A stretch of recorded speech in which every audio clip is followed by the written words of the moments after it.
जय जय माई राधा कृष्ण माई जय जय माई राधा कृष्ण माई जय माई शिरडी साई माई। जय सद्गुरुनाथ महाराज की जय। जगत माते राधे कृष्ण माई की जय। अखिलांड कोटि ब्रह्मांड नायक राजातिराज योगिराज परब्रह्म श्री सच्चिदानंद समर्थ सद्गुरु साईनाथ महाराज की जय।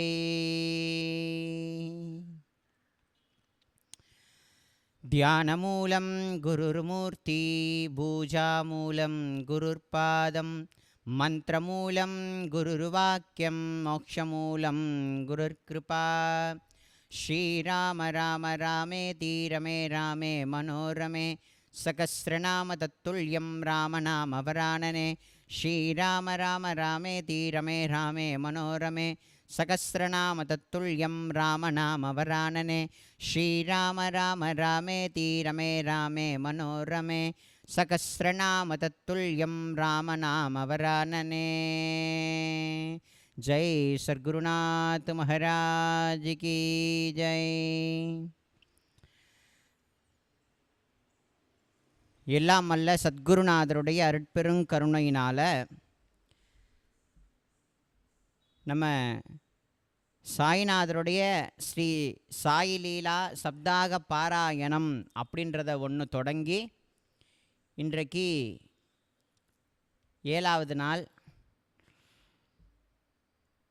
பூர்த்தியாகக்கூடிய ஒரு நன்னாள். இந்த முடியக்கூடிய இந்த வைபவமான நன்னாள் பார்த்திங்கன்னா பிரதோஷ காலம். சரியாக இந்த வீடியோ பதிவு எடுக்கக்கூடிய நேரமானது பிரதோஷ காலத்தில் தான் இந்த வீடியோ பாபாவுடைய அருளால் எடுக்கப்பட்டிருக்கு. இந்த பூர்த்தியாகக்கூடிய நன்னாளில் ரொம்ப அதீதமான விஷயங்களை நம்ம அனுபவிக்க இருக்கோம். ரொம்ப அதீதமான விஷயங்கள். பரம்பொருள் அப்படின்னு சொல்லக்கூடிய சுவாமிக்கு புகழ், செல்வம், பற்றின்மை, ஞானம், பேராற்றல், வல்லன்மை ஆகிய 6மே அவருடைய உயர்ந்ததான கல்யாண குணாதிசயங்கள் அப்படின்னு சொல்லப்படுது. அதாவது புகழாக இருக்கட்டும், அந்த பகவானுக்கு புகழ் எங்கும் இருக்குது, எதிலும் இருக்குது. எதுலேயுமே வற்றாத செல்வம் அவரிடத்துல உண்டு. பற்றின்மை, அதாவது ஒரு தாமரை இலை மேலே ஒரு நீர் பட்டால் எப்படி அது ஒட்டும் ஒட்டாத போல் இருக்குமோ அதை போல் பற்றின்மையாக இருக்கக்கூடிய பகவான். ஞானம், ஞானமே வடிவமான சுரூபம். பேராற்றல், எந்த ரூபத்திலையும் எந்த வடிவத்திலையும் அவருடைய ஆற்றலானது இந்த பிரபஞ்சம் முழுக்க வியாபிச்சிருக்கும். அது போன்ற அடுத்து வல்லன்மை, அதாவது வாரி வழங்கக்கூடிய விஷயங்களில் அவர் ஒரு வள்ளல் அப்படின்னு சொல்லக்கூடியது. அப்படி பார்க்கையில் இது பகவானுக்குத்தான் சாருமா, அதாவது பரமேஸ்வரனுக்கு சாருமா, நாராயணனுக்கு அது சாருமா, பிரம்மதேவருக்கு அது சாருமா, தெய்வீக சுவாமிகளுக்கு அது எல்லாம் சேருமா அப்படின்னா மகான்களுக்கும் அது அப்படியே உண்டு, பிரதிபலிக்கும். ஏன்னா பகவான் தான் மகான்கள் வடிவில் நம்ம எல்லாருக்கும் அனுகிரகம் செய்யக்கூடிய ஒரு மூர்த்தியை வரார்.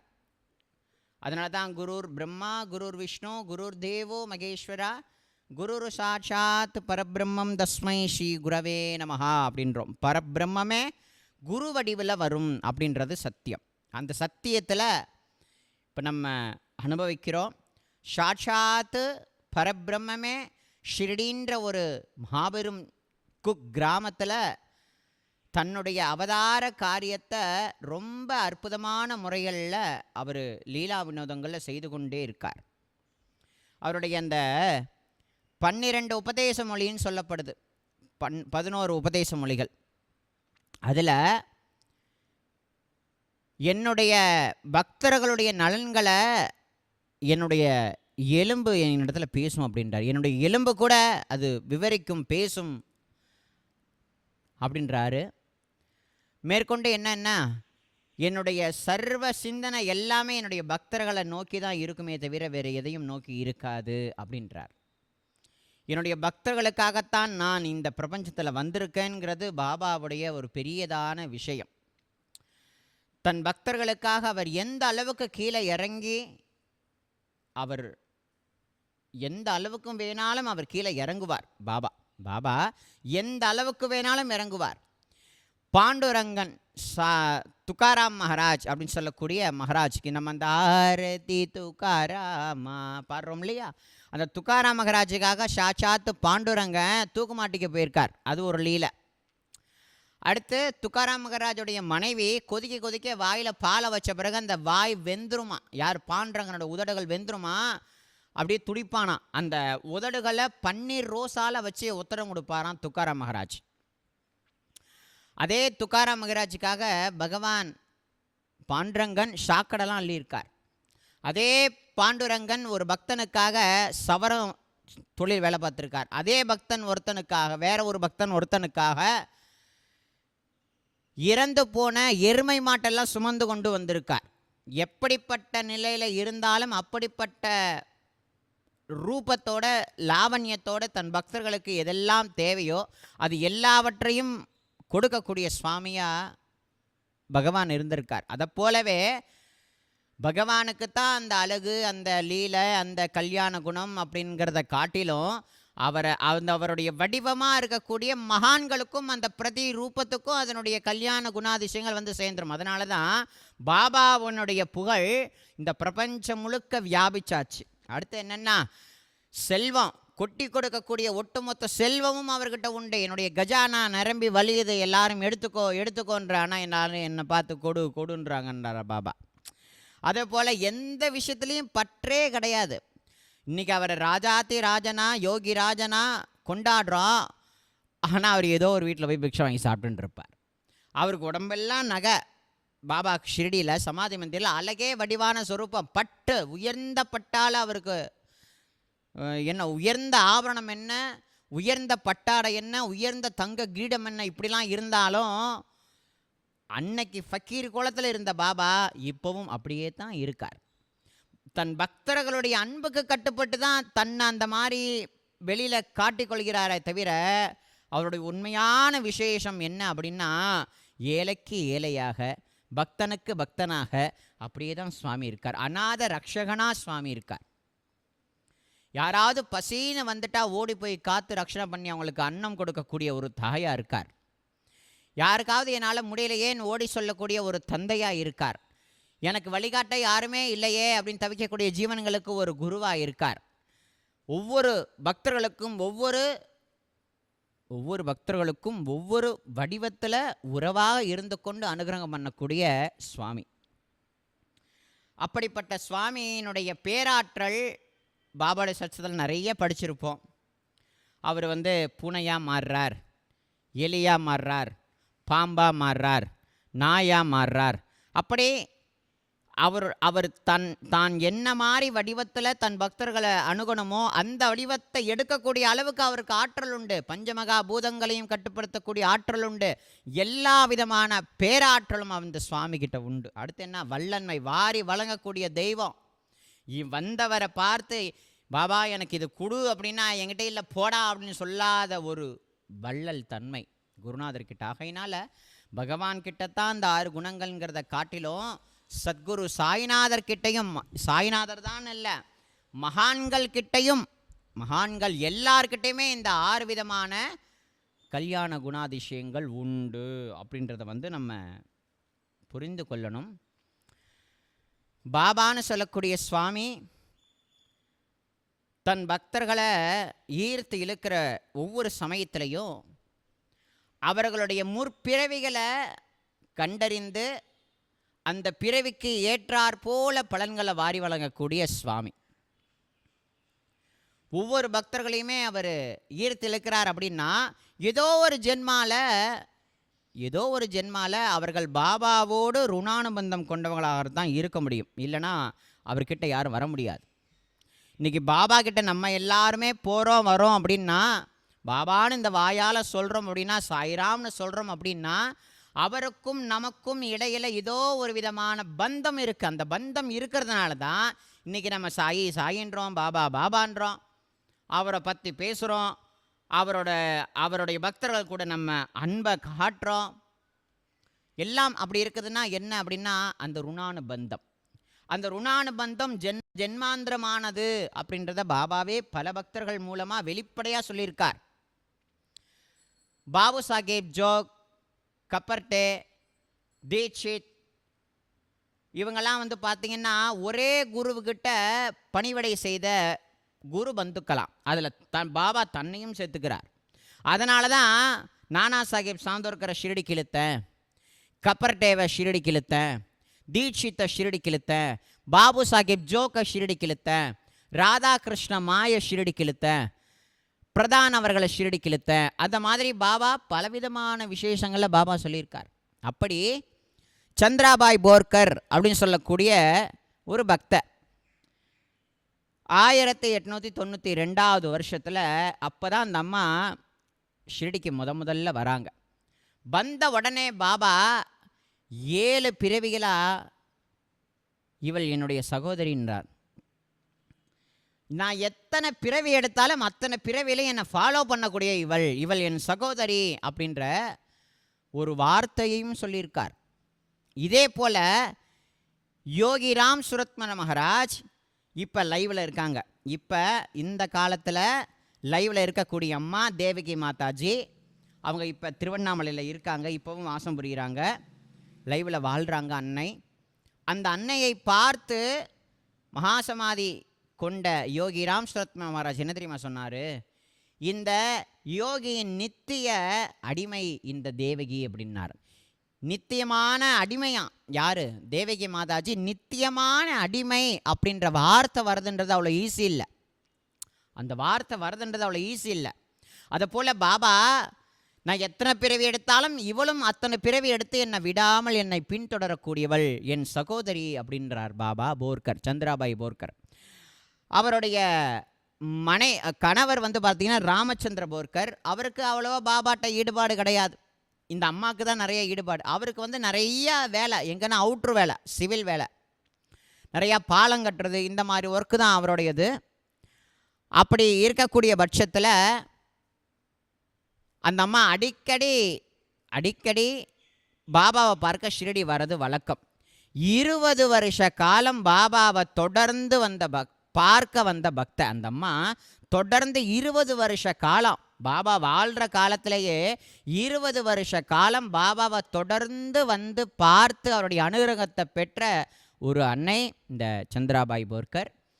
கடைசி வரைக்கும் எனக்கு குழந்தை பாக்கியம் வேணும், எனக்கு நீ கொடுக்க மாட்டியா அப்படின்னு ஒரு வார்த்தை கேட்டதில்லை. ஆனால் பாபா அந்த அம்மாவுக்கு பெரிய அனுகிரகம் பண்ணார். அப்படி என்ன அனுகிரகமா? ஒரு முறை பாபா கேட்டாராம், உனக்கு நான் என்ன பண்ணணும்னு சொல்லு அப்படின்னு பாபாவே வாண்டடாக கேட்டாராம். உனக்கு நான் என்ன பண்ணணும் சொல்லு அப்படின்னாராம். என்னுடைய அந்தர்யாமி பாபா, நீங்கள் என்னுடைய அந்தர்யாமி, உங்களுக்கு தெரியாதா எனக்கு என்ன வேணும்னு அப்படின்னு அந்த அம்மா சொன்னாலாம். சரி போ அப்படின்னு சொல்லி பாபா நிறையா உதி கொடுத்து அனுப்பிச்சிருக்கார். அந்த அம்மாவுடைய விஷயம் என்னன்னு கேட்டிங்கன்னா, எந்த மாத்திரையும் சாப்பிடாது, எந்த ட்ரீட்மெண்ட் டாக்டர் பக்கமே போகாது. அந்த அம்மா 2 விஷயத்தை தவிர்த்து 2 விஷயத்தை மட்டும்தான் பயன்படுத்துவாங்களாம் எந்த வியாதி வந்தாலும். பாபாவினுடைய விபூதி பிரசாதம், சரிங்களா? பாபாவினுடைய விபூதியை ஜலத்தில் நீரில் போட்டு குடிக்கிறதையே வழக்கமாக கொண்ட அன்னை அந்த அம்மா. பாபாவுடைய அனுகிரகத்தை பெற்ற அந்த அன்னை 1918 அப்புறம் பாபா கடைசியாக பார்க்க வரச்ச பாபா கடைசியாக சொல்லிவிட்டார், சந்திரபாய் நீ என்ன பண்ணுற, இனிமேல் ஷிரடிக்கு வராத, இனிமேல் நீ எங்கே இருக்கியோ நான் அங்கே இருக்கேன் அப்படின்ட்டார். அப்போவே தெரிஞ்சிச்சு எல்லாருக்கும் என்னென்னா பாபா சமாதியாக போகிறார் அப்படின்றது. ஓரளவு உணரக்கூடிய பக்தர்கள் உணர்ந்தாங்க, மற்றவர்கள் யாரும் உணரலை. சந்திராபாய் அம்மாவும் உணரலை. நீ இனிமேல் இங்கே வராத, நீ எங்கே இருக்கியோ நான் அங்கே இருக்கேன் அப்படின்றது தான் பாபா சொன்னாராம். கடைசியில் பாபா மகாசமாதி எய்தார். பாபா மகாசமாதி எய்தினதுக்கு 3 வருஷம் கழித்து சரியா டாக்டர்கிட்டலாம் போய் செக் பண்ணியிருக்காங்க. வயிற்றில் ஏதோ ஒரு பெரிய கட்டி இருந்திருக்கு அந்த அம்மாவுக்கு. வயிற்றில் ஒரு பெரிய கட்டி இருந்திருக்கு. அது கட்டி, அந்த கட்டியை நீக்கணும் அப்படின்னு சொல்கிறாரு டாக்டரு. அந்த அம்மா சொல்கிறாங்களாம், 10 மாதம் ஆகட்டும், 10 மாதம் ஆகிற வரைக்கும் நான் இந்த ட்ரீட்மெண்ட் எடுக்கலை, 10 மாதத்துக்கு அப்புறம் எதுவாக இருந்தாலும் பேசிக்கலாம் அப்படின்றது அந்த அம்மா சொன்னாங்களாம். ஆனால் அந்த அந்த வயிற்றில் அப்படி என்னதான் இருந்ததுன்னு யாராலையும் கணிக்க முடியல. ஆனால் கட்டின்னாரு அந்த டாக்டர். 10வது மாதம் நெருங்குது. அது வரைக்கும் அந்த அம்மா உதியை தவிர்த்து வேறு எதையும் போடலை, சாப்பிடலை. ட்ரீட்மெண்ட்டாக அந்த உதியை மட்டும் தான் பயன்படுத்தினாங்க. சரியாக 10வது மாதம் வரும் பொழுது பயங்கரமான வயிற்று வலி ஏற்படுது. வயிற்றை கிழிக்கணும்ன உடனே கிழிச்சு பார்த்தா குழந்தை. ஒரு குழந்தைய சுமக்கிறோங்கிறதும் தெரியல, பிறருடைய பார்வைக்கு இது ஒரு விதமான கட்டின்றது தெரிவுபடுது. ஆனால் அது கட்டியும் இல்லை, அது ஒரு வியாதியும் இல்லை, குழந்தையை சுமந்திருக்காங்க அந்த அம்மா. கடைசியில் பாபாவுடைய அருட்பெரும் கருணையினால் பாபா மகாசமாதி எய்தினதுக்கு அப்புறமா 3 வருஷம் 2 மாதம் கழித்து அந்த அம்மாவுக்கு ஒரு அற்புதமான குழந்தை பிறக்குதான். எத்தனை வயசுலன்னா 51 வயசில். 48 வயசு வரைக்கும் அந்த அம்மாவுக்கு அந்த டைம் இருந்திருக்கு, கரு தங்கக்கூடிய ஒரு டைம். அதுக்கப்புறமா அந்த நேரம் மாறிடுறதுனால இனிமேல் தங்காது அப்படின்றது தான் டாக்டருடைய ஒரு வழக்கம். அதுக்கப்புறமா தான் வயிற்றில் ஒரு கட்டி வந்ததாகவும் அந்த கட்டி இல்லாது அப்படின்றத பிற்காலத்தில் எல்லாரும் உணர்ந்ததாகவும் சொல்லப்படுது. அப்படியாக பாபா அந்த அன்னைக்கு அப்படி ஒரு அனுகிரகம் பண்ணார். பாபு அப்படின்னு சொல்லியிருந்தேன் முதல் வீடியோவில். பிரதான் அப்படின்னு சொல்லக்கூடிய அவருடைய யார் பிரதான் அப்படின்றவர் அந்த பாபுன்ற பையனுக்கு சாப்பாடு போட்டார். அதே பையன் ஷிரடியில் வாழும் பொழுது இறந்துட்டான். அதே பையனை யார் அவருக்கு சாப்பாடு போட்டாரோ அவருடைய வீட்டிலேயே மகனாக பிறக்க வைத்தார் பாபா அப்படின்ற ஒரு லீலை முதல் வீடியோவில் அப்படின்னு சொல்லியிருந்தேன். அந்த பாபு அதுக்கு முன்னாடி எத்தனை பிறவி எடுத்திருக்கான்ங்கிறத பாபா சொல்கிறார். அதுக்கு முன்னாடி பாபா முக்காலமும் உணர்ந்த ஞானி. இந்த மரம் இன்னும் எத்தனை ஜென்மா எடுக்கும், இந்த ஜடவஸ்து அடுத்து என்னவா பிறக்கும், இந்த மாடு அடுத்து என்னவா பிறக்கும், இந்த ஆடு அடுத்து என்னவா பிறக்கும், இந்த பக்தர்கள் அடுத்து என்னவா பிறப்பாங்க. பாபா முற்றும் துறந்த ஞானிங்கிறத ஒரு பக்கமானாலும் முக்காலமும் உணர்ந்த ஞானி. அவருக்கு எங்கே எப்போ என்ன நடக்குதுன்னு முதற்கொண்டு அவருக்கு சர்வ நிச்சயமாக தெரியும். ஏன்னா பகவான் ஆச்சே, அவருக்கு தெரியாமல் எப்படிங்க இருக்கும். அப்போ அந்த பாபு அப்படின்ற பையனை பற்றி பாபா சொல்கிறாரு. அந்த பாபுன்ற பையன்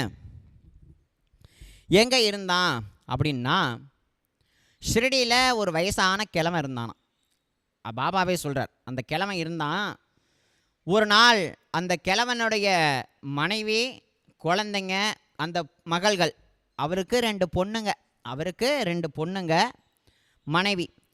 மனைவி பொண்ணுங்களையும் விட்டுட்டு இவர் ஷிரடிக்கு வந்துட்டார். 18 மாத காலம் வரைக்கும் அவர் ஷிரடியிலே இருந்திருக்கார், ஷிரடி விட்டு போல. பாபா என்ன பண்ணுறார் அப்படின்னா, நீ ஷிரடியை விட்டு கிளம்பு அப்படின்ட்டார் அந்த கிழவனை. நேராக அந்த கிழவன் ஜால்னான்ற ஊருக்கு போகிறாராம். பாபா அந்த கிழவனை பின்தொடர்றதா சொல்கிறார். கொஞ்ச நாள் கழித்து அந்த கிழவன் தன்னுடைய சகோதரியினுடைய மகளை கல்யாணம் பண்ணிக்கிறாராம். ஆல்ரெடி ஒரு மனைவி உண்டு, அந்த மனைவிக்கு 2 பொண்கள் உண்டு. அது இல்லாமல் அது கொஞ்ச காலம் கழித்து அதே கிழவன்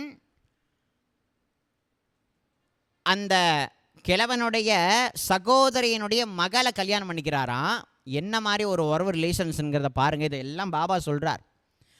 அந்த குழந்தைக்கு அந்த கிழவனுக்கும் அந்த சகோதரியினுடைய மகளுக்கும் பிறந்த குழந்தை பாபு. அவன் அப்படி பிறந்தான். அதுக்கப்புறமா அந்த பாபு பாம்பேயில் பிறந்தான் அப்படின்னாராம். அதுக்கப்புறமா அந்த பாபு பாம்பேயில் பிறந்தான், இன்றைக்கி இப்போ இங்கே வந்திருக்கான் அப்படின்ற மாதிரி பாபா சொன்னாராம். அந்த மாதிரி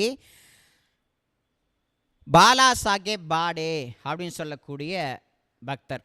அவரை பாபா என்ன சொல்கிறாருன்னா, இவன் போன ஜென்மால சத்திரியனாக இருந்தான், அவனுடைய மனைவியும் மகளும் போன ஜென்மால ஒரு நெசவாளர் குடும்பத்தில் பிறந்தாங்க அப்படின்னாராம் பாபா.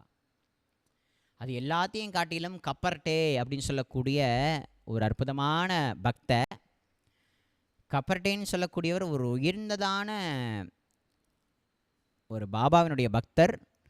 பாபாவுடைய ருணானுபந்தத்தால் ஷிரடிக்கு இழுக்கப்பட்ட பக்தர். ஷியாமா 72 ஜென்மம் தொடர்பு கொண்டவர். கப்பர்டே மனைவியை ஒவ்வொரு ஜென்மாலையும் தான் தொடர்ந்ததான் பாபா சொல்கிறார். கப்பர்டே மனைவி ஒரு முறை பாபாவுக்கு நிறைய விதமான பதார்த்தங்களை செய்து கொண்டு துவாரகாமையில் எடுத்து வந்து வச்சுருக்காங்க. பாபாவுக்கு முன்னாடி இந்த அம்மாவை காட்டிலும் இன்னும் நிறைய பேர் எடுத்து வந்து வச்சுருக்காங்க பதார்த்தம், எதையும் தொடலை. அந்த அம்மா செஞ்ச இடத்துக்கு நேராக போயிட்டார். அந்த அம்மா உட்காந்து பரிமாற இடத்துக்கு போயிட்டார்.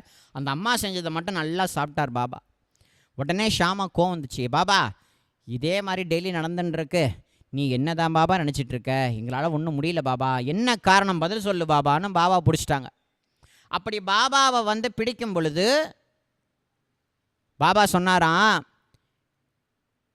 இவள் வந்து ஒரு முறை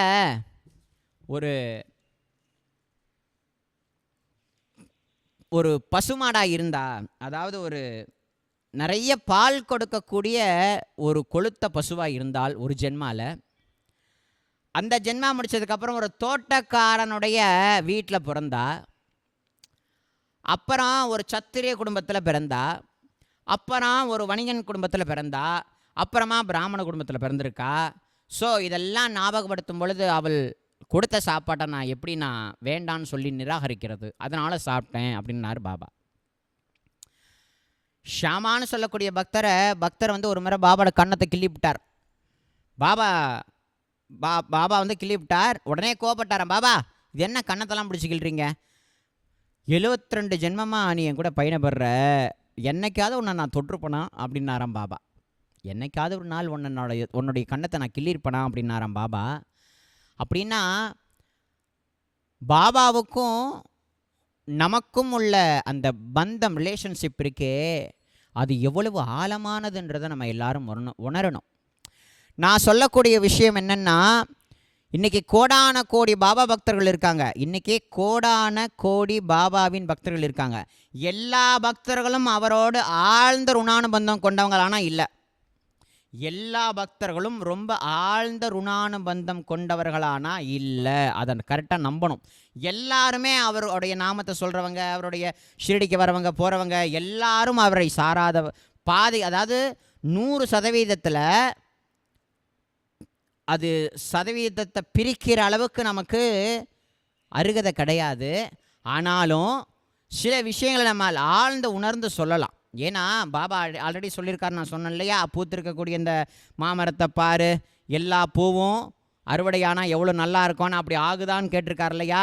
அதை போல் பாபாவை தேடி 1000 பேர் வரலாம், ஆனால் அத்தனை 1000 பேரும் பாபாவோட அருளை பெறுவாங்கன்னா பெற மாட்டாங்கங்கிறது தான் பாபாவினுடைய உபதேசம். அதை எல்லாரும் உணரலாம். அப்போ பாபாவோடு ஆழ்ந்து ருணானுபந்தத்தோட சம்பந்தம் கொண்ட பக்தர்கள்ன்றவங்க வெரி வெரி ரேர், ரொம்ப ரேர். எல்லாரும் ஆழ்ந்து உறவாடக்கூடிய ருணானுபந்தம் கொண்ட பக்தர்களாக மாறுறதுன்றது அவ்வளோ ஈஸி இல்லை. ஏன்னா பாபாவை நம்ம என்னவா பாவிக்கிறோமோ அதுவாக மாறக்கூடிய சுவாமியை நம்ம இந்த ஜென்மாவில் எந்த அளவுக்கு ரொம்ப ஆத்மார்த்தமாக ஆழமான மனசோட உண்மைத்தன்மையோட பக்தியோட உண்மையாக வணங்குறோம் அப்படின்னா இந்த ரிலேஷன்ஷிப் வந்து தொடரும்.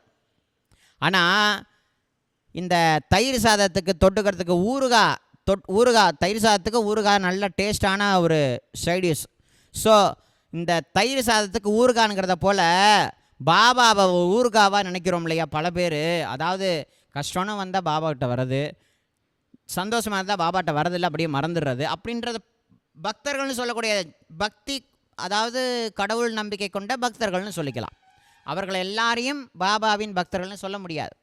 பொதுவாக இப்போ நிறைய விஷயம் நடக்குது. என்னென்னா, என் பொண்ணு நல்ல பக்தங்க, பாபா உளுந்து கும்பிடுவா, பாபானா அவளுக்கு ரொம்ப உயிர் அப்படின்லாம் சொல்லுவாங்க. ஆனால் உள்ளே போய் பார்த்தா ஒன்றுமே இருக்காது. அதில் உள்ளே போய் பார்த்தா ஒன்றுமே இருக்காது அங்கே. ஏன் அப்படின்னா பாபாவுக்கு பிடிச்ச மாதிரி அவங்க இருக்காங்களான்னா இல்லை. பாபாவுடைய 100 உபதேசத்தில் ஒரு உபதேசத்தை கடைபிடிக்கிறாங்களா இல்லை. எதை வச்சு அவங்க பக்தி அப்படின்றாங்கன்னா, டெய்லி ஏந்திரிச்சு பாபாட்ட அப்படி கன்னத்தில் போட்டுக்கிட்டு ஊதுபத்தி ஏற்றி சாம்பிராணி காட்டினா பக்தர் அப்படின்ற மாதிரி நினச்சிக்கிறோம். அது இல்லை விஷயம். அவரை உள்வாங்கி உணர்ந்து அவரோடு லயமாகி அவருக்காகவே, அவருடைய உபதேசத்துக்காகவே, அவருடைய காரியத்துக்காகவே தன்னை அர்ப்பணிக்கக்கூடிய உள்ளார்ந்தமான ஜீவன் எதுவோ அவர்களே பக்தர்கள். பாபா சொல்லணுங்க, பாபா சொல்லணும். இவன் என் பக்தன்னு மேகாவை சொன்னார் பாபா. இவன் என் பக்தன் அப்படின்னு பாபா மேகாவை சொன்னார். பாபா சொல்கிற மாதிரி இருக்கணும். நான் ஒரு பாபாவின் பக்தன்னு பாபா சொல்லணும். இன்றைக்கி பார்த்திங்கன்னா வெளியில் மீடியாக்களில் நிறையா பேர் நான் பாபாவின் பக்தன், நான் பாபாவின் பக்தன்னு, பாபாவின் பக்தனா என்னன்னு ஒன்றுமே புரியாது. ஆனால் அது எல்லாத்தையும் அடியில் நான் பாபா பக்தன், நான் பாபா பக்தன் நமக்கு நம்மளே சொல்லிக்கிறதுனால என்ன லாபம்னா ஒரு லாபமுமே இல்லை. நம்ம எந்த அளவு ஆத்மார்த்தமாக வணங்குறோம், எந்த அளவுக்கு ஆத்மார்த்தமாக உண்மையாக இருக்கோங்கிறது பிறருக்கு தெரியணுங்கிறதுக்காக அதெல்லாம் பகட்டு பக்தியாக நம்ம பண்ணுறோம். ஆனால் உள்ளார்ந்த பக்தியை குருநாதன்கிட்ட சமர்ப்பணம் பண்ணால் போதும், வெளியில் காட்டிக்கணுன்றது அவசியமே இல்லை. பாபாவை பக்தின்றது ரகசியமானதாக இருக்கணும். ஆனால் இன்றைக்கி பாபாவினுடைய பக்தி மார்க்கத்தில் எல்லாம் வெளிப்படையாகவே போச்சு. ஒருத்தவங்க வீட்டில் பாபா விபூதி வர வைக்கிறார் அப்படின்னா அந்த அம்மாவுக்கு பக்தி அதிகன்ற மாதிரி போயிடுச்சு. அப்போ அந்த அம்மா விபூதி வருது அப்படின்ன உடனே ஐயோ அப்போ நம்ம பக்தி பண்ணலையா, அப்போ நம்ம வீட்டில் பாபா விபூதி கொட்ட வைக்க மாட்டாரா அப்படின்ற ஒரு ஏக்கம் உருவாயிடுது. பக்தியே வீணாக போயிடுது. இன்னொரு வீட்டில் பாபா என் வீட்டில் ஜன்னலில் தெரிகிறார் அப்படின்னு ஒரு போஸ்ட்டு ஒரு வீடியோஸ் வந்துச்சுன்னா, பாபா அந்த வீட்டில் மட்டும் தரிசனம் கொடுத்தியே எங்கள் வீட்டுக்கு நீ வரமாட்டியா அப்படின்றது போட்டி ஆகிடுது. எங்கள் பக்தி காணா போயிடுது. பாபா நல்லா சிக்கிக்கிட்டார், பாபா நல்லா வசமாக சிக்கிக்கிட்டார். என்ன பண்ணுறது பாபா? ஆனால் அவர் அப்படிப்பட்டவரா? எல்லாரும் வெளியிலேயே பார்த்து பார்த்து பார்த்து ஆகாசத்தில் தெரிகிறார், நிலவில் தெரிகிறார், கதவில் தெரிகிறார், மரத்தில் தெரிகிறார், ஆரத்தி எடுக்கும்போது ஓரத்தில் தெரிகிறார், எல்லாம் தெரிகிறார்ன்ற உள்ளுக்குள்ளே என்னைக்கு நம்ம பார்க்க போகிறோம் அவரை? வாஸ்தவத்தில் அவர் உண்மையாக இருக்கக்கூடிய ஸ்தானம் நம்ம ஹிருதய ஸ்தானம். என்னைக்கு கண்களை மூடி அந்த சுவாமியை நமக்குள்ளே என்னைக்கு நம்ம அனுபவிக்க போகிறோம்? எல்லாம் வெளியிலேயே பார்த்து பார்த்து பார்த்து பார்த்து பார்த்து பார்த்து வெளியிலேயே தான் நம்ம உழல்றோமே தவிர ஆத்மார்த்தத்துக்குள்ளே என்னைக்கு நம்ம எல்லாரும் உழல போகிறோம்? பாபா ரொம்ப விரும்புகிறது எது அப்படின்னா, பாபா அவருடைய குருநாதர்கிட்ட பக்தி பண்ணும் பொழுது அவருடைய சிந்தனை, செயல், புத்தி எல்லாம் ஒடுங்கி அவருடைய குருநாதருடைய திருவடியில் மட்டுமே அவருடைய மொத்தமும் அடங்கி இருந்தது. அவர் கண் விழிச்சு பார்த்தா குருநாதருடைய அந்த திருமுக மண்டலம், குருநாதருடைய திருவடி தனக்குள்ளேயும் தெரியணும், வெளியிலையும் தெரியணும். இந்த 2 கருவெளியில் தன்னுடைய குருநாதருடைய ரூபம் இல்லைன்னா வெறும் மாமிச பிண்டம்னு பாபாவே சொல்கிறார். அப்படி பக்தி பண்ணுறது எவ்வளோ உயர்ந்தது! இன்றைக்கே எப்படிலாம் பண்ணுறாங்க பக்தின்றது. இது பக்தியா இல்லை தன்னைத்தானே ஏமாற்றிக்கிறாங்களா இல்லை பகட்டுக்காக பண்ணுறாங்களா, எதுக்காக பண்ணுறாங்கன்னே தெரியாத அளவுக்கு இப்போ நிறையா போயின்னு இருக்கு. சொல்ல முடியல. இது பக்தியா பக்தி இல்லையாங்கிறது பிரிக்கிற அளவுக்கு நம்மளுக்கு ஒன்றும் புரிதல் இல்லை. ஆனாலும் எனக்கு தெரிஞ்ச என்னுடைய கருத்து பிரகாரம் சாயின்ற சொல்லக்கூடிய சுவாமியை நமக்குள்ளே உணரணும்.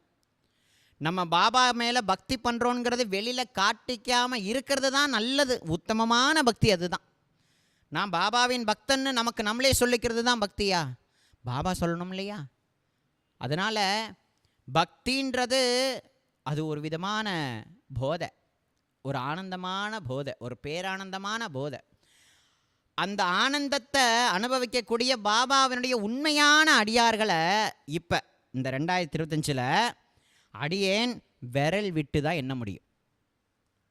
அப்படின்னா என் பார்வையில் நான் பழகக்கூடியவர்களோ என்னை சுற்றி இருக்கக்கூடியவர்களோ ஒன்றும் இல்லை.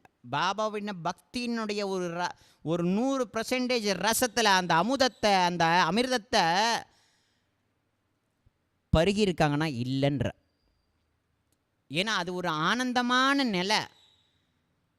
அதை உணரணும். உணர்ந்து அனுபவித்து அதிலேயே லயமாகி லயமாகி லயமாகி லயமாகி தான் இல்லாத ஒரு நிலைக்கு போய் அப்படியே சாந்தியாக அப்படியே அமைதியாக உட்காந்துடணும். நான் பாபாவின் பக்தன், என் வீட்டில் பாபா அங்கே தெரிகிறார், இங்கே தெரிகிறார், பாபா என் வீட்டில் பால் குடிக்கிறார், பாபா ஃப்ரிட்ஜை திறக்கிறார், அவரே டீயை போட்டு குடிக்கிறார். நிறைய விஷயங்கள் உண்டு இப்போதைக்கு நடக்கிற விஷயங்கள். இதெல்லாம் பார்க்கும் பொழுது எது உண்மையான பக்தியாக இருக்குது, எது பகட்டு பக்தியாக இருக்குது, எது முரட்டு பக்தியாக இருக்குங்கிறத நம்மளால் யூகிக்க முடியல. அந்த விதத்தில் பாபா, அதனால தான் சொன்னேன், எல்லா பக்தர்களும் பாபாவினுடைய பக்தர்களாக ஆகிவிட முடியாது அப்படின்றத அடியேன் ரொம்ப கிளியர்னஸாக சொல்கிறேன். ஏன்னா இப்போ இருக்கிற காலகட்டத்தில் எல்லாம் மாறிக்கிட்டே இருக்க. இதை பிடிச்சா இது ஒன்று ஒரு தெய்வத்தை ஹை லெவலில் இப்போ கொண்டாடினாங்கன்னா அந்த தெய்வத்தை ஓடி போய் பிடிக்கிறது. இன்னும் கொஞ்சம் நாளில் அந்த தெய்வம் டம்மி ஆகிட்டுன்னா அடுத்த ஒரு தெய்வம் ஹையாகும். ஸோ அந்த தெய்வத்தை பின்னோக்கி விடுறது. இப்படியே தான் ரவுண்ட் அடிச்சுக்கிட்டே இருக்குது இந்த உலகம். ஆனால் குருன்னு சொல்லக்கூடிய ஒரு திருவடியை பிடிச்சா உடும்பை பிடிச்சிக்கிட்டோம்னா நம்ம மனசு எங்கேயுமே நகராது. அந்த ஒரே இடத்துல ஒரே சிந்தனையில் ஒரே முகப்பட்ட பக்தியோட நம்ம உண்டு, நம்ம குருநாதர் உண்டு. நமக்கும் குருநாதனுக்கும் இடையில வேறு யாருமே இருக்கக்கூடாதுன்ற பாவம் உண்டாகி ஏதாவது பேசணுமா சாய்நாதர்கிட்ட பேசணும், ஏதாவது யார்கிட்ட சொல்லணுமா சாய்நாதர்கிட்ட சொல்லணும், ஏதாவது பிடிச்ச உணவு செய்கிறோமா சாய்நாதருக்கு நைவேத்தியம் பண்ணுவோம், ஏதாவது வாங்குகிறோமா குருநாதருக்கு நைவேத்தியமோ அதை சுவாமிக்கு சமர்ப்பணம் பண்ணுவோம். இப்படிப்பட்ட பாவ பக்தியோடு தான் நம்ம என்றைக்குமே நகர்வு இருக்கணும்.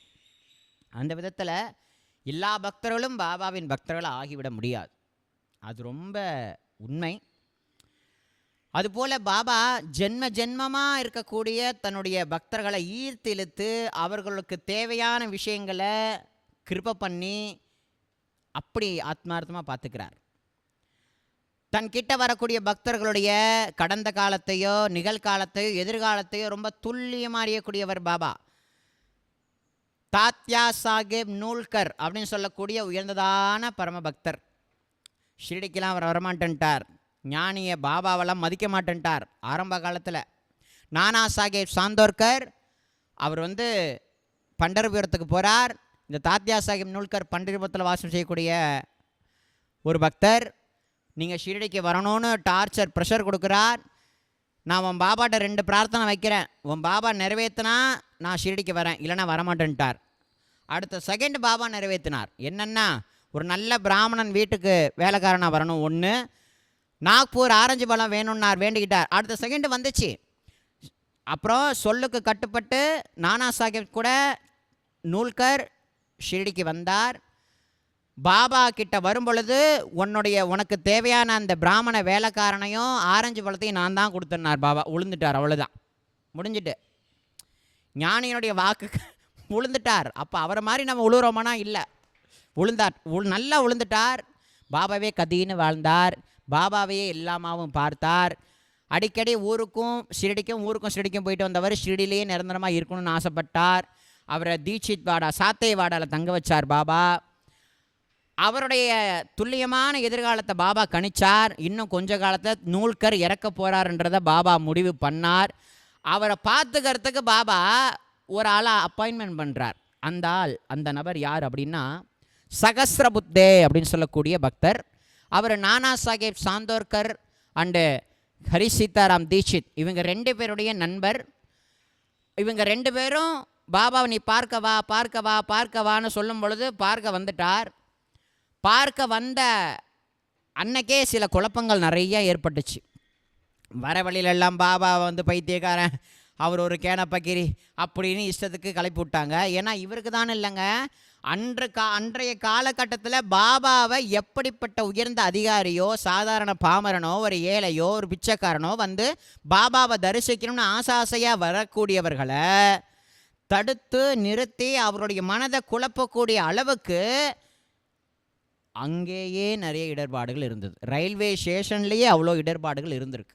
இப்பையும் இருக்குது, அப்பையும் இருக்குது. சரிங்களா? அப்படி அவரோட மனசை குழப்பி விட்டாங்க. என்னடா அது, கும்பிட்றதா கும்பிட வேண்டாமான்ற பெனாத்திக்கிட்டே வந்துட்டார்.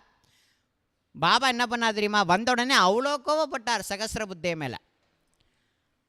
அப்புறம் நூல்கர் கூட்டு வந்தார். நூல்கர் கூட்டு வந்த பொழுது சகஸ்ரபுத்தேவை பார்த்து பாபா சொன்னாராம், நீ என்ன பண்ணுற, நூல்கரையும் பாபு சாஹிப் ஜோக்கையும் நல்லா பார்த்துக்கோ அப்படின்னாராம். நூல்கரையும் ஜோக் அவர்களையும் நீ நல்லா பார்த்துக்கோ அப்படின்னாராம் பாபா. என்னடா அது சம்மந்தமே இல்லாமல் நூல்கர் ஐயாவை நம்மளை நல்லா பார்த்துக்க சொல்கிறாரு, ஒருவேளை இந்த நூல்கர் ஐயாவுக்கு மறைமுகமாக ஏதோ சக்திகள் இருக்குமோ அப்படின்ற மாதிரி மனசில் வந்து கேட்டே விட்டார் நூல்கர்கிட்ட. என்ன உங்களுக்கு ஏதாவது சக்தி கித்தி பாபா கொடுத்துருக்காரான்னு கேட்ட பிறகு, அதெல்லாம் ஒன்றும் இல்லை, பாபா ஏதாவது சொல்லிட்டு போவார், நீ எதையும் நம்பாதையா அப்படின்ட்டார். அப்புறம் அப்போ பாபா ஏன் சொன்னார், நூல்கருக்கு நீ சேவை செய்யன்னு பாபா சொன்னார். முழு மனசோட நீ உள்ளார்ந்தமான எண்ணத்தோட தாத்யா சாஹேப் நூல்கருக்கு நீ பணிவிட பண்ணணும் அப்படின்னு பாபா சொல்கிறார். பாபாவே சொல்கிறார். அப்போ இதனுடைய உள்ளர்த்தம் என்ன, அதை தெரிஞ்சுக்கிட்டு தான் நான் ஷிரடி விட்டு போவேன்னு மனசுக்குள்ள நினைக்கிறார். உடனே பாபா எல்லாம் சரிதான், எல்லாம் தெரிஞ்சுக்கிட்டு போகலாம், இங்கே இருந்துட்டாராம். கடைசியில் ஷிரடியிலே இருந்தாராம் சகஸ்ரபுத்தே. என்னாச்சான், ஒரு நாள் நூல்கர் வந்து பாபா நான் ஊருக்கு போயிட்டு வரேன்னாராம். பாபா சொன்னாராம், இதை லெண்டி பார்க்கில் எரிச்சிட்டு நீ எங்கே வேணாலும் போடனாராம்.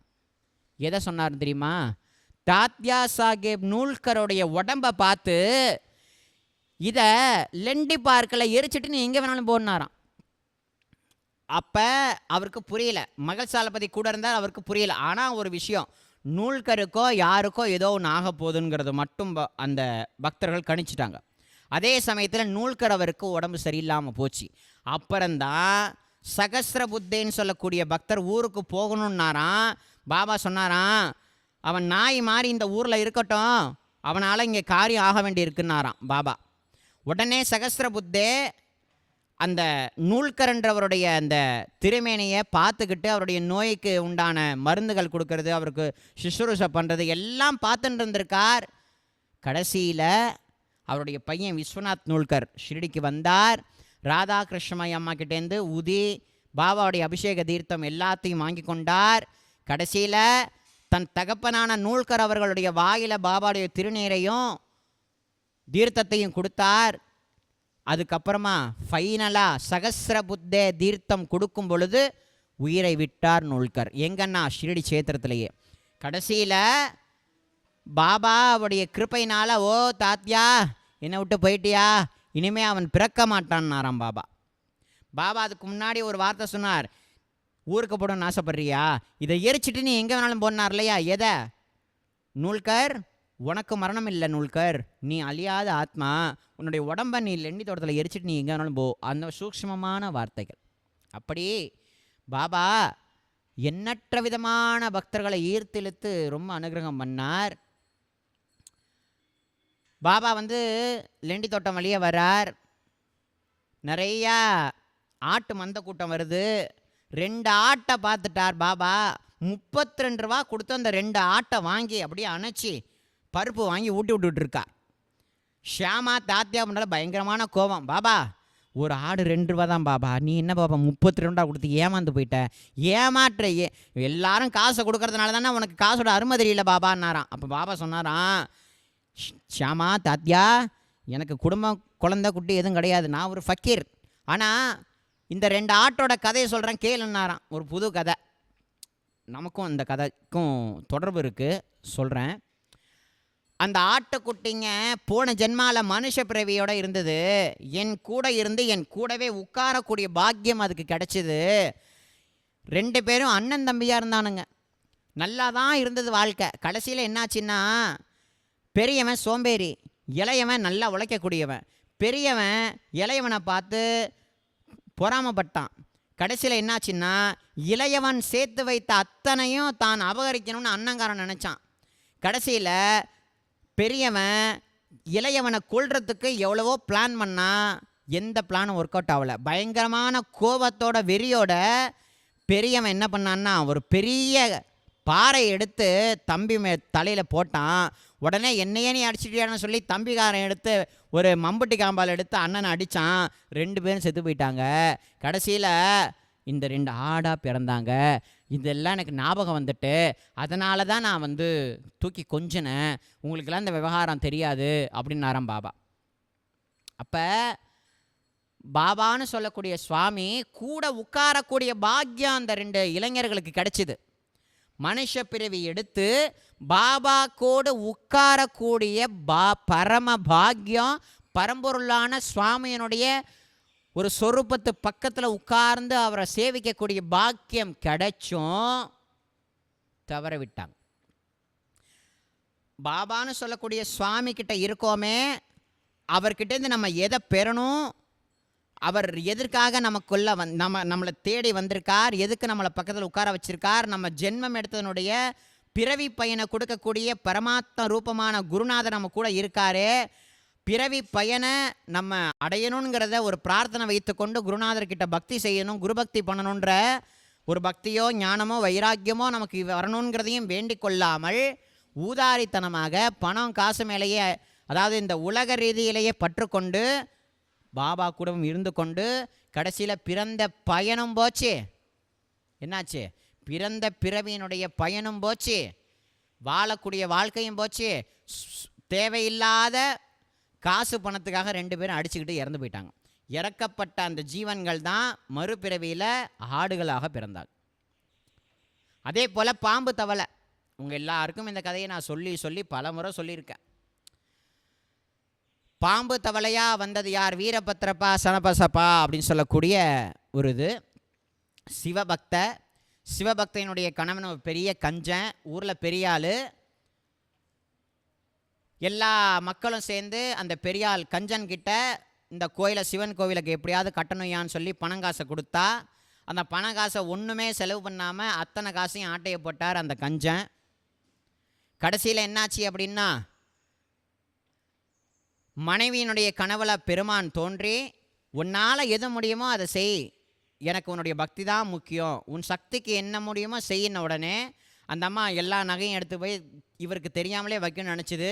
கடைசியில் தெரிஞ்சே வைக்க போய் கட்டின கணவனே அந்த நகையை, தன் மனைவியினுடைய நகையை காசு கொடுத்து தானே வாங்கி டுபிக்கின்னு சொல்லக்கூடிய ஒரு விதவை பெண், அந்த பெண்ணுடைய நிலத்தை தவறுதலா சிவபெருமானுடைய சொத்துன்னு எழுத வச்சு, கடைசியில் என்னாச்சு? இடிமலை வந்து அந்த பிறவியிலேருந்து விமோச்சனம் கிடச்சி மறுபிறவி உண்டாகுது. மறுபிறவியில் அந்த பெண் பக்த ஒரு பூசாரனுடைய மகளாக பிறக்கிறா. அந்த கஞ்சன் காசியில் வீரபத்ரனாக பிறக்கிறார். இந்த டுபிக்கின்கிற பொண்ணு இந்த பூசாரியினுடைய சிவன் கோயிலை வேலை பார்க்குற ஆளாக இருக்கா. விதி 3 பேரையும் ஒன்று சேர்க்குது. அங்கேயும் சொத்து தகராறு ஏற்படுது. வீரபத்ரப்பான்னு சொல்லக்கூடிய அந்த காசிலேருந்து வந்த ஆளுக்கும் பூசாரினுடைய மகளான கௌரிக்கும் கல்யாணம் ஆகுது. இந்த கல்யாணம் நடந்து நல்லா தான் இருக்கு வாழ்க்கை. கடைசியில் என்னாச்சுன்னா, டுபிக்கி போன ஜென்மாவில் டுபிக்கியாக இருந்தவ இந்த ஜென்மாவில் சனபசபாவாக வந்திருக்கான். ஸோ இந்த சனபசபாவுக்கும் வீரபத்ரபாவும் நேருக்கு நேர் பார்த்தாலே பழைய கர்மத்தினுடைய நிலை ரொம்ப மோசமாக இருக்கிறதுனால, சண்டையும் பிடிப்புமா பொறாமையும் போட்டியாகவும் இருக்கிறதுனால சொத்து பிரச்சனை திரும்பவும் வருது. சிவபெருமானுடைய இந்த நிலத்தை விற்றா மொத்த சொத்தும் எனக்கு தான் வரணும்னு வீரபத்ரப்பா கேட்குறான். கொடுக்க முடியாதுன்னு கௌரி சொல்கிறா, அவங்க அப்பா சொல்கிறார். கொடுக்கவே கூடாதுன்னு இந்த சனபசபாவும் சண்டை போடுறான். கடைசியில் குடும்பமே சண்டையாகிறது.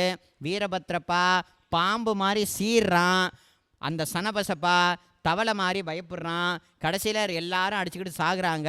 கடைசியில் என்னாச்சுன்னா, அடுத்த பிறவி என்னாச்சு?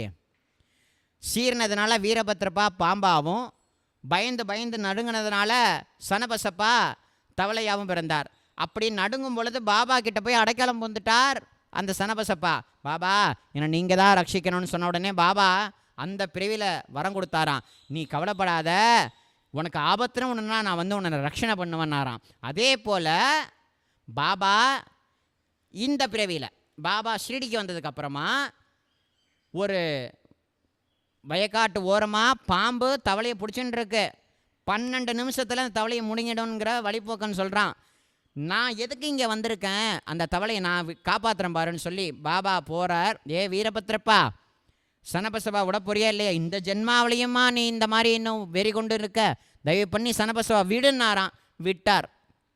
அந்த மாதிரி இந்த லீலை எதுக்கு அப்படின்னா, ஜென்மாவாக நம்ம செய்த அந்த பாபா மேலே கொண்ட பற்றுதலும் உண்மையான பக்தியும் தான். பாபா அந்த காட்டுக்குள்ளே போய், வீரபத்ரப்பா இந்த பிறவியிலையுமா உனக்கு இந்த தேவையில்லாத காமக்ரோத லோபமோகம் மதம் ஆச்சரியம் 6 விதமான குணங்கள், இது ஏன் நீ வந்து கர்மா வந்து இன்னும் நீ அதிகமாக ஏற்றுக்கிட்டே போகிற, தயவு பண்ணி சனபசபாவை விட்டுடுன்ன உடனே பாம்பு வந்து தவளை அப்படியே விட்டுடுச்சு.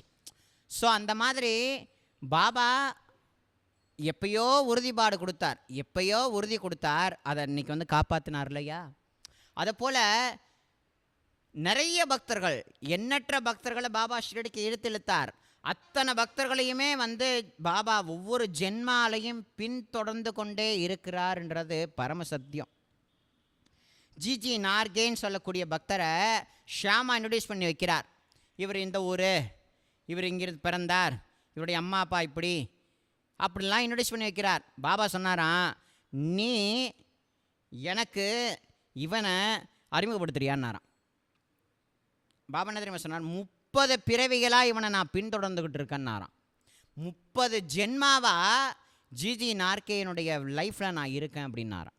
அது மட்டும் இல்லை, புரந்தரேன்னு சொல்லக்கூடிய பக்தரை 7 நூற்றாண்டுகளாக எனக்கு அவனை நல்லா தெரியும், அவன் இல்லாமல் என்னால் ஒரு பருக்கையை வாயில் வைக்க முடியாதுன்னாராம் பாபா. அதை காட்டிலும் ராதா கிருஷ்ணமாயி அன்னையை பார்த்து பாபா நானா சாஹிப் சாந்தோர்கிட்ட சொல்கிறார், இவளுக்கும் எனக்கும் உள்ள தொடர்பு ஆத்ம சம்பந்தமானது, சரீர சம்பந்தமானது இல்லைன்ட்டாராம். அந்த மாதிரி பாபான்னு சொல்லக்கூடிய சுவாமி, அவருடைய அனுகிரகம் இல்லாமல் அவர் நம்ம வாழ்க்கையில் வரல. நம்ம அவரை இன்னைக்கு வணங்குகிறோம், அவருடைய நாமங்களை பாடுறோம், அவருடைய திருவடியை வணங்குகிறோம் அப்படின்னா பூர்வ ஜென்ம பந்தம் இல்லாமல் இது எதுவுமே நடக்கலை. ஆகையினால் நிறைய விஷயங்கள் உண்டு, இந்த மாதிரி நிறைய சொல்லிக்கொண்டே போகலாம். பாபாவுடைய விஷயங்கள் அவ்வளோ இருக்குங்க, பாபாவோட விஷயங்கள் அவ்வளோ கொட்டி கிடக்கு. ஆனால் அதெல்லாம் சொல்லணும் அப்படின்னா இந்த ஜென்மா பத்தாது.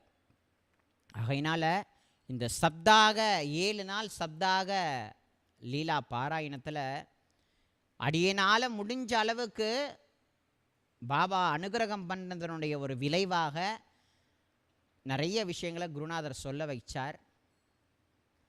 நீங்கள் எல்லாரும் நல்லபடியாக அனுபவிச்சிருப்பீங்க அப்படின்ற ஒரு நம்பிக்கை அடியனுக்கு உண்டு.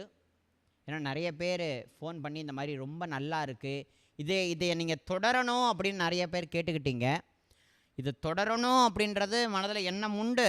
ஆனால் சில காலகட்டங்கள் நமக்கு கொஞ்சம் கிடைக்கணும். ஸோ அதனால் நான் அதற்கான நேரம் சந்தர்ப்பத்தை எதிர்பார்த்துட்ருக்கேன்.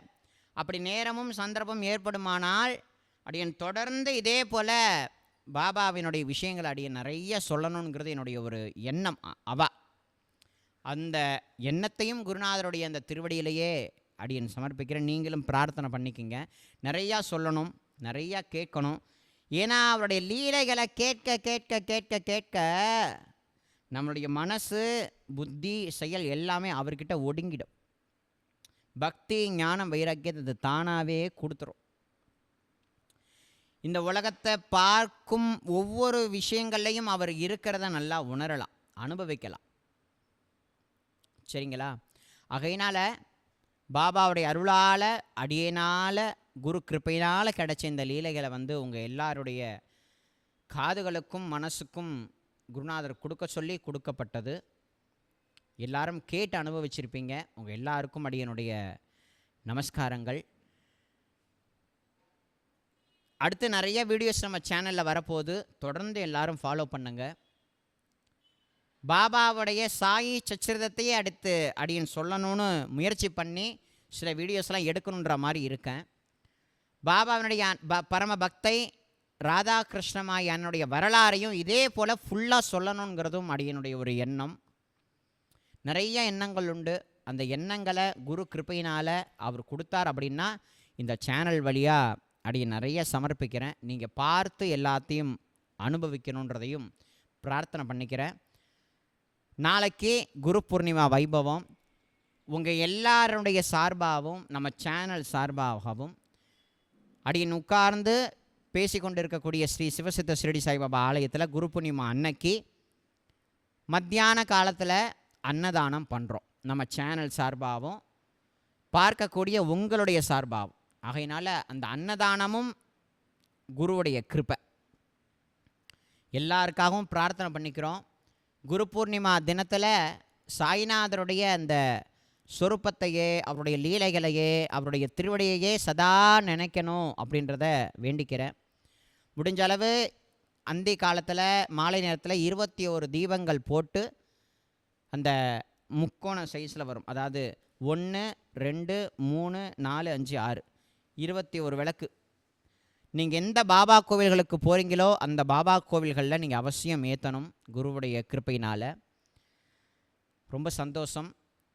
இடைவிடாமல் அந்த 7 நாள் வந்து எல்லாரும் கேட்டு அனுபவித்ததுக்கு. நிறையா சொல்லணும்னு இருக்குது, ஆனால் சந்தர்ப்பம் வந்து சரியாக கால அவகாசம் பத்தாததுனால என்னால் சொல்ல முடியல. பிறகு சின்ன சின்ன வீடியோவாவோ பெரிய பெரிய வீடியோவாவோ இல்லை சாயி சச்சிரன் என்ற தலைப்பிலையோ நிறைய சொல்கிறோம்.